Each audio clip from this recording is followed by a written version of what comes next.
You're looking at just a fraction of the lawsuits filed against insurance companies from 3 hailstorms in 2012. Underpaid, denied, rejected. These are just a few of the reasons law firms claim they're taking insurance companies to court. If you take a closer look, many of these lawsuits have yet to get to a judge. A bucket is always on standby. Where the dark spot is that's the water. Heavy winds and rains tore shingles off the Robles family's home back in March of this year. It's leaking. It was leaking, but I fixed that. The Robles is insured with State Farm. After the storm, the insurance company cut the homeowners a preliminary check so they could get started on the repairs. Yeah, these 2 ladies came in and they talked to my wife. A day after the storm hit, 2 women stopped by the Robles family's house. They were representing a construction company and offered to reevaluate the storm damage. They told the Robles that State Farm, their insurance agent, had underpaid them. But if they signed this contract, along with provided them their claims number, they could get more money. What she signed, she gave all the rights to this supposed construction company. The 2 women approached several people in the Robles neighborhood. A week later, State Farm sent the Robles a letter. It said that there would be no more money coming in. A lawyer used the name on that contract and the claim number to file a lawsuit against State Farm. There's a lawyer, but we don't know the lawyer's name or where is his office at. The lawsuit that the Robles are involved in are similar to the thousands of lawsuits that were filed in the 2012 hailstorm. When Robles signed this contract, she was giving the rights to the construction company to dispute her insurance company's damage claims. She says she had no idea that she was getting involved in a lengthy lawsuit. I got some tough news to talk to y'all about. In a small waiting room in East McAllen, about a dozen Germanian insurance policyholders attended an annual insurance meeting. Policy advisor Abraham Padron announced this will be the last meeting. Basically, they have decided that they are going to non-renew our policies. Basically, they are moving out of Hidalgo County. Padron told his clients that their insurance provider was dropping all policies in Hidalgo County. They cited high numbers of insurance lawsuits. What's happening is lawyers are working in conjunction with public adjusters. Germania pulled out right before hurricane season. Padron says the valley is becoming too risky for insurance companies. He told us others are looking to leave as well. If this happens, Padron's clients have a pretty good idea of what will happen to their rates in the future. It's going to go up. It's going to go up.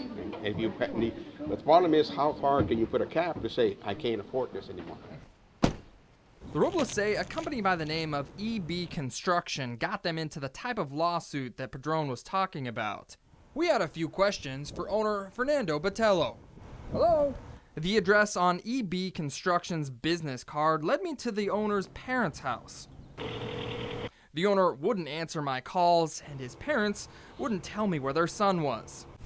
I contacted Robles' insurance agent. That office told me attorney Kent Livesay was in charge of Robles' case.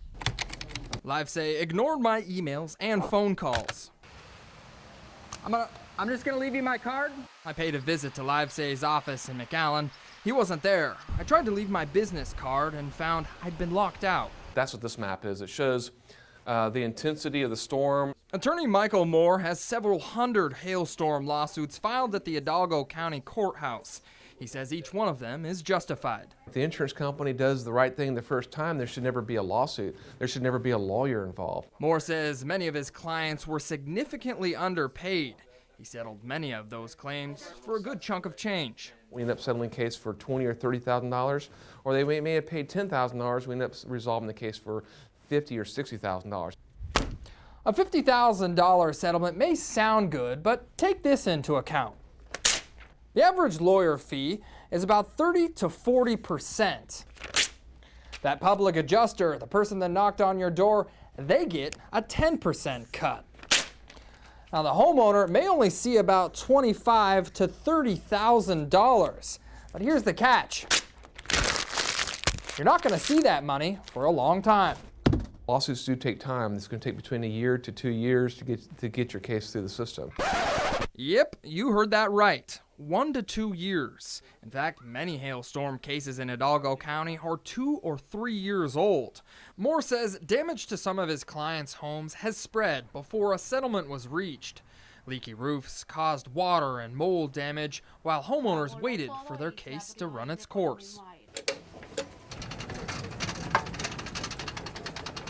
You're looking at all the hailstorm lawsuits in Hidalgo County from just 3 storms in 2012. More than 3,000 files sit here, so many that the county had to hire a judge to look over these lawsuits. So far, the judge has made it through about 12,000 of the cases. Andrea Amaro and her daughter Sandra are victims of the 2012 storms. Their case is the only one to make it to trial. The second adjuster might have evaluated more damage than there was. The jury sided with the insurance company. Sandra was offered a $25,000 settlement. She says her lawyer pushed her to trial. She thinks that the lawyers are just there to get their cut. They're not actually there for the people that they're representing. Despite the loss, Amaro's insurance company still gave them $2,200 to repair the roof. Channel 5 managed to help the Robles family drop their lawsuit with LiveSay Law Firm and the insurance company. Their provider, State Farm, gave them the money they needed to make the repairs and even allowed the Robles family to remain as policyholders. That doesn't always happen. Many people who file lawsuits with their insurance companies are dropped after the settlement and forever branded as potential risky policyholders. Those who filed lawsuits and still found insurance companies often find that their rates are much higher. John Bartel, Channel 5 News at 10.